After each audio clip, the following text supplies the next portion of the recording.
ঢাকা 6 আসনে কামরুন্নেসা স্কুলে দেশে একাধিক আনসার সদস্যকে জামাতের আমির সশরীরে এসে মারছে এখানে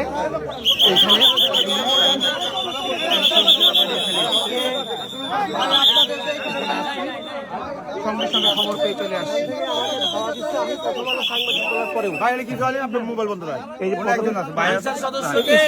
আনসার সদস্যকে গায়ে হাত দিছে, আনসার সদস্যের কার্ডটা ছিঁড়া ফেলছে, ওরা আমরা সেভ করছি। ও আইসা দেখাচ্ছে জামাতের আমিরকে, আমিরের আঙ্গুল দিয়ে দেখাচ্ছে, সে আমির চলে গেছে এখান থেকে। আনসার সদস্য নিজে স্টেটমেন্ট দিচ্ছে, পুলিশও সহযোগিতা করতেছে এবং পুলিশ বলে গুজব, আনসার পুলিশ হলে সহযোগিতা করছে। আনসার সমান স্টেটমেন্ট দিচ্ছে, পুলিশ থেকে সহযোগিতা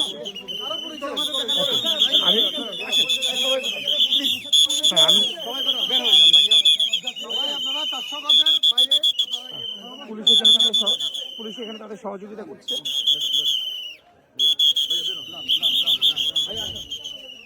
পুলিশ তাদের সহযোগিতা করছে, পুলিশ তাদের এখান থেকে পালিয়ে যাওয়ার সহযোগিতা করছে।